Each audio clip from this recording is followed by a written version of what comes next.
Welcome to the Seller Roundtable e-commerce coaching and business strategies with Andy Arnott and Amy Wees.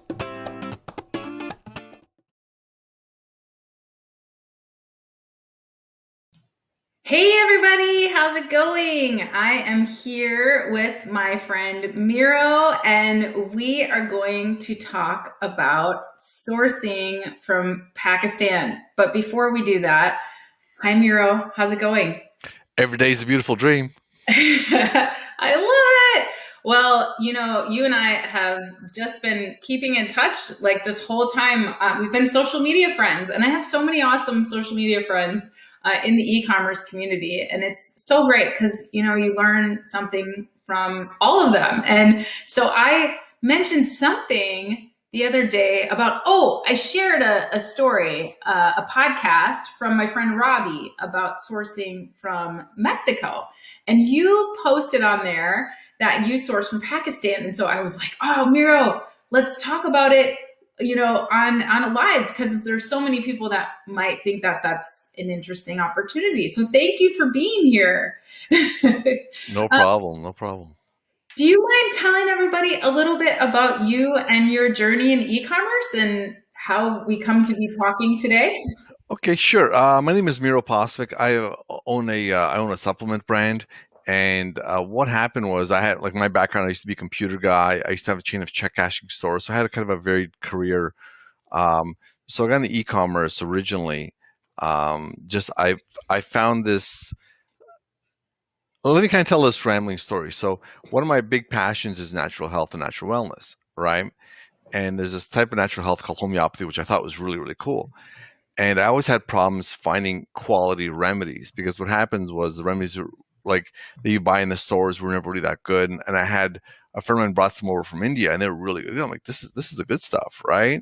Like, this is the real deal. And I was looking for the supplier, and one of my friends was a homeopath in Canada, and he's like, I got a supplier from Pakistan that makes these, right? So I sent them a note, and they sent me some samples. That's kind of what started this relationship. So it started off as a hobby for me, and then kind of morphed into a business, which is doing okay. And then I went deep into online with Amazon and Shopify and Walmart, and it just blew up. So it went from being a hobby to being some interesting to holy cow, I'm buying food with this stuff, so it's been great. That's awesome. Yeah, it's so great when a business starts based on some necessity in your life, or something that you need, because it becomes like your lifestyle and your way to be able to help other people at the same time. I think it's a really great thing. So how long now have you had your supplement brand? I've had it for almost 12 years. I got into online with it about 6 years ago when I kind of did the transition from hobby kind of puttering to really trying to make a go of it. So really full time, about 6 years. Oh, wow. That's amazing. So how did you get started sourcing from Pakistan? Tell me about that. How did that happen? Well, it was really interesting because I hadn't done any import export in a long time. I did some when I was in my early 20s, and I'm 50, so I'm 51 today. Today's my birthday, so all y'all send me a Really? present. It is. You're here with me on your birthday. I feel Absolutely. that's amazing. Thank you. No Happy problem. birthday. Thank you. So what happened was I had found this supplier of these really amazing products, right? And it's so interesting because I hadn't done import export. I had no idea what I was doing, and so I ordered my first shipment over. And it's so funny because here's you meet somebody over the internet, you send a couple emails back and forth, you have a Skype call, and then you wire them a bunch of money, right? And I don't care who you are, you're thinking, I am never seeing this money again, right? And they're like, yeah, we're doing your labels for you. I'm thinking, sure you are, right? And then it's still going on the boat. I go, it's not going on the boat. You don't know what to expect. And I got the stuff in, and what happened was logistically, the level of the packaging, the artwork was very 1970s, right? So one of the things that we did that really blew up our business was just we repackaged the stuff to American standards with, I got a $10,000 label printer. So we're really that's really what turned us around, was repackaging the stuff and rebranding it. But the quality of the product itself is just, it's fantastic. Like anything I need, I'll like, hey, give me this, and they're just like, it's an amazing relationship with them. A lot of nuts and bolts and stuff. Like what I find very interesting, and again, I'm bringing in supplements, right? Is the process of importing something isn't as smooth and easy as they make it seem in all the courses. They're like, yeah, you get a customs broker and you just pay them and they handle everything. No, that's not how it is at all. I mean, I'm in supplements, so every time my stuff comes in, I got to go to the FDA. I'm FDA registered, right? I have to get them like a 30-page document, and it's like they inspect the stuff. One year I had a shipment. So you're getting it inspected here in the U.S. then? What's happening is it's inspected there before it goes out. Then it comes in the U.S. There's a series of paperwork, and the problem is, well, like the FDA, like the customs inspectors, these aren't like, you think someone that's inspecting supplements to be like someone that was a lab work or something else. My last FDA inspector used to be a toll booth operator on the highway, okay, and they made her into an FDA inspector. Like, there's just, you have to educate everybody along the way, and but it's such a journey. Like everything, say the hard part, sending the money overseas, that's the easy part. Getting the stuff through and everything else is the tricky part. So how did you find this supply? You said, you found this supplier of really great products, but how did you find suppliers, and how do you recommend that other people, if they're looking to source any kind of product from Pakistan, what's the best way to find a supplier? I found the supplier by just asking people I knew that were in this specific field. Like I was asking other homeopaths, hey, who do you guys use? Who has the best remedies? That kind of stuff. So I got into a little bit of research and word of mouth, and the name of my supplier they kept coming up. Like, these guys are the top guys. They're one of the biggest guys in Asia. They do a great job. Big facility. ISO, like the ISO 9000 registration. That's a good one because that shows that they're adhering to international standards, right? And it's funny, when I used to be a computer guy, I used to do ISO audits for people. So I know that it's a big paper chase, but at least it tells you that the people can at least do paperwork and follow instructions, right? Yeah. So ISO 9000. So asking for certifications. Right. And then the other thing is what you said, Miro, that I really love is you said you asked around and you asked other homeopaths, like, hey, who are you using? Where are you getting your remedies? And then this supplier kept coming up, right? The thing is, in ISO 9000, that's a worldwide certification. It's worldwide recognized as a standard, right? So it's a good thing to look for. You should always, for anyone sourcing from anywhere, you should always ask your suppliers what certifications they have. And you should be familiar with the different certifications that are standard in your industry. So that's really, really good. A tip that I have for folks when you're looking for suppliers, something that Miro gave here, is to ask around. But if you're wondering where similar products are made, go to the store, pick up the bottle on the shelf, read the back, see where it's manufactured, where it's distributed, start making calls like this. It was manufactured for Prime My Body LLC in Carrollton, Texas, right? But I bet that I could call these guys and say, hey, where's this product made? Where is it actually? This was manufactured for them, but who was it manufactured by? And a lot of packaging will give you information about where something was manufactured, and by who, right? Sometimes it'll say manufactured by for this company. So don't be afraid to go out there and read labels, right? Because you might find where your supplies were made. So how did you go about, were you not nervous about just reaching out to this random supplier in Pakistan? And how did you go about kind of getting to know them better and vetting your supplier? Well, what happened is I had made contact with different suppliers of this type, mostly in India. India's got a lot of these kind of guys, right? And the problem I had with the India guys was my experience has just been like, it was very much I don't see there's an arrogance about how they approach it, with being like, oh, we have the best, we have this, we have that, and it was a lot more about them than it was about me, right? Mm. And these guys that have in Pakistan, they're like, hey, Miro, look, what do you need?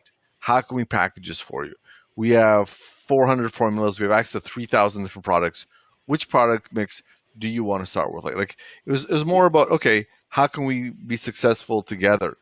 And it's been really interesting because as I've grown my business, they're like, hey, we are okay with you going to other, like I'm the exclusive agent for North America, but they say, look, anywhere else you want to go in the world, we got your back. You want it shipped, you want it packaged, whatever you need, because we've developed a good relationship over the last 12 years. There's a lot of trust there, right?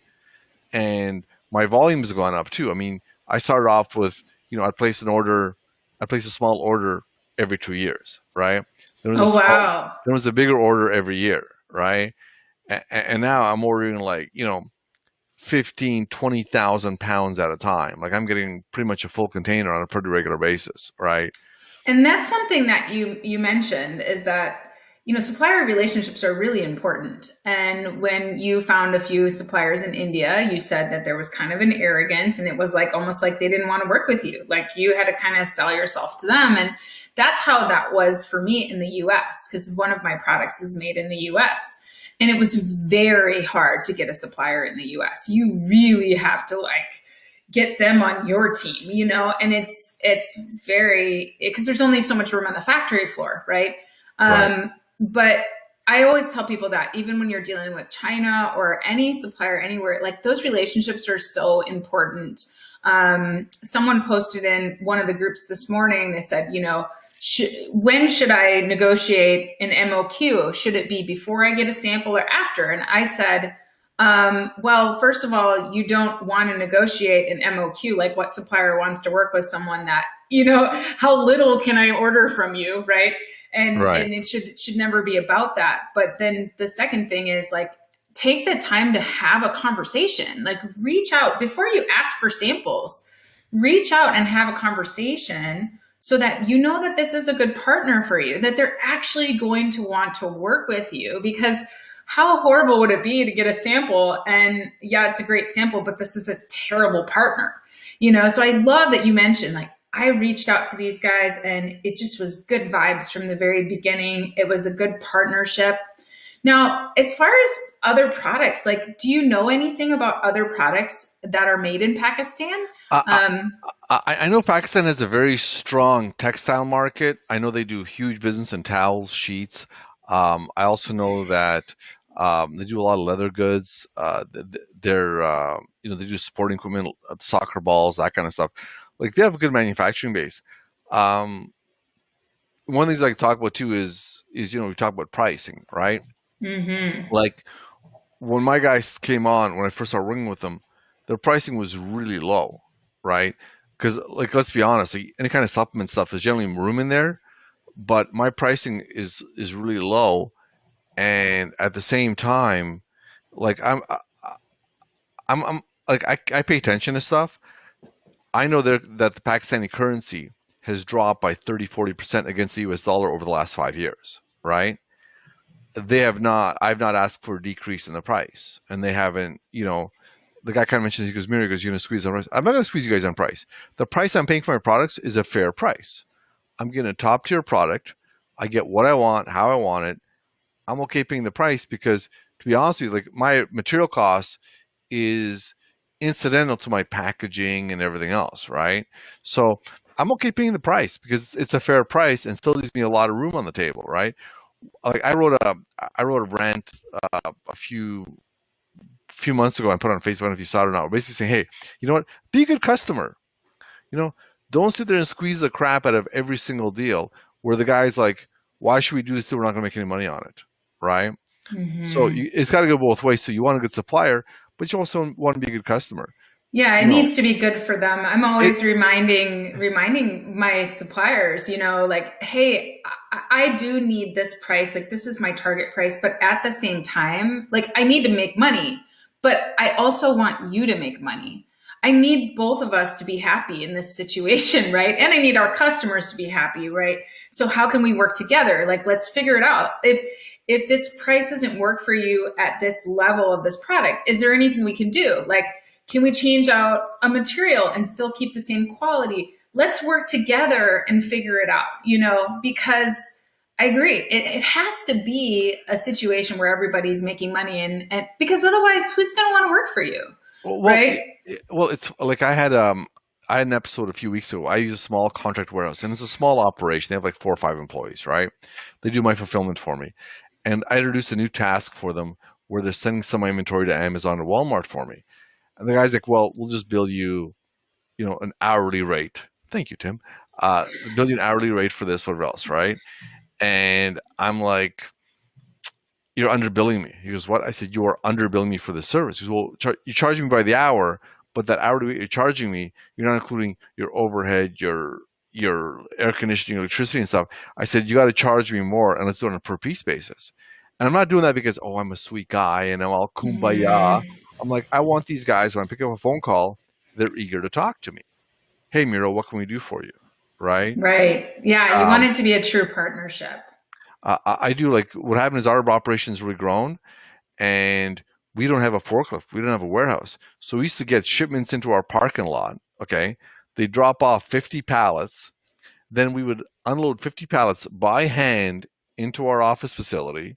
Then we have to break up all the pallets. It was like a day project where there was like 10 of us out there just killing ourselves, right?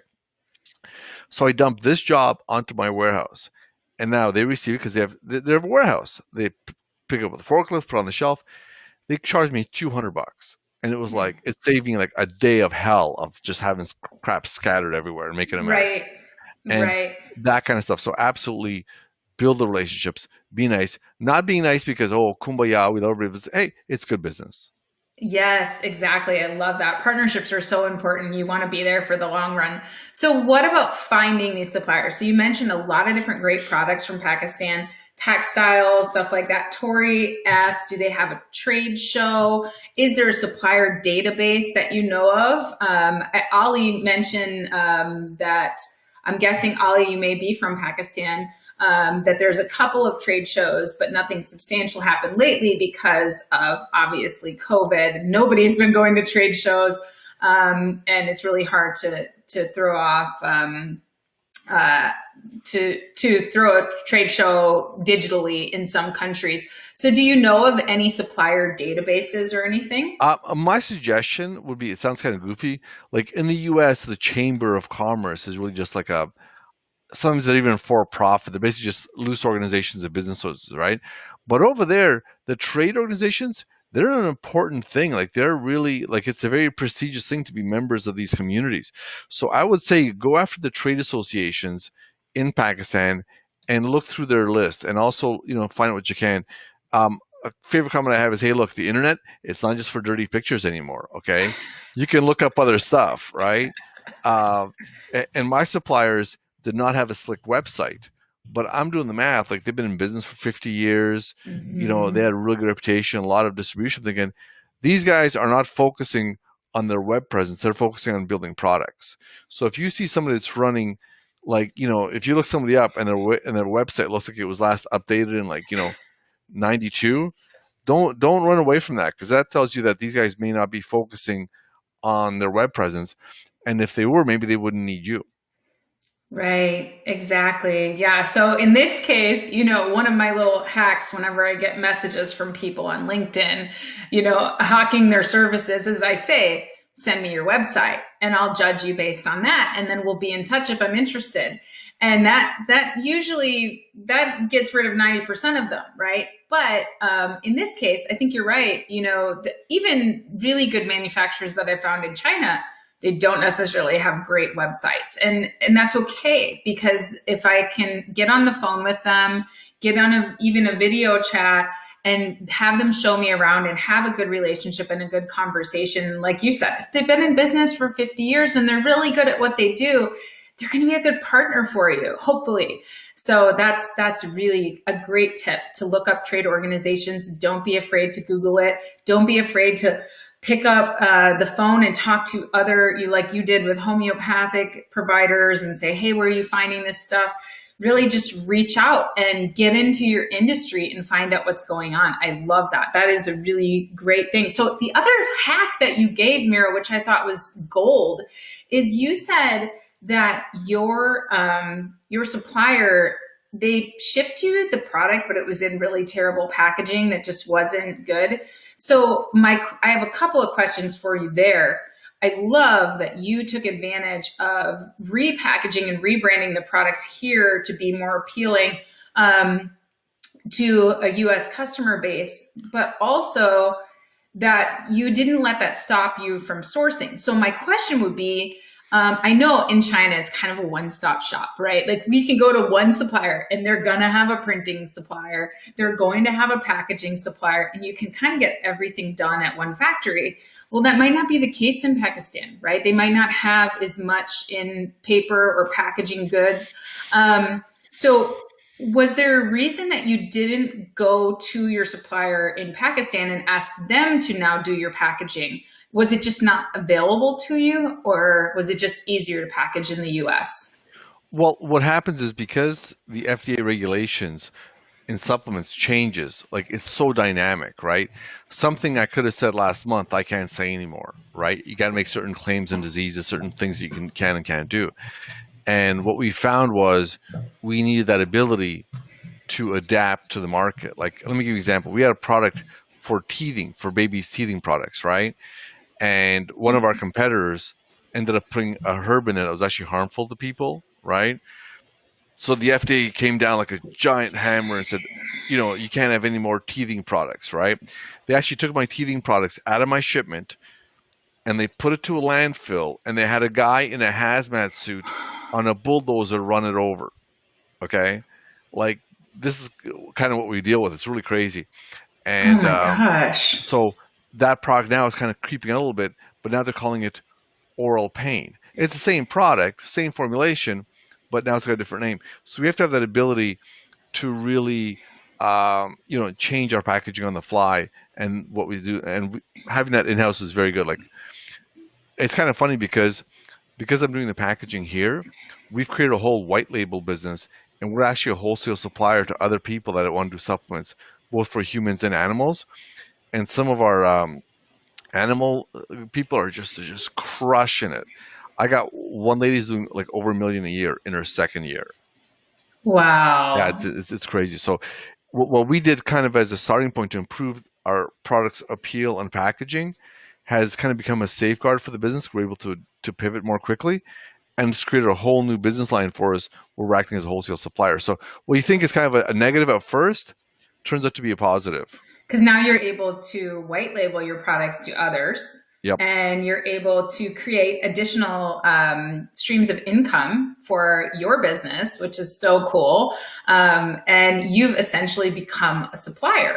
So, exactly. I mean, that is an incredible opportunity and something for all of us to think about.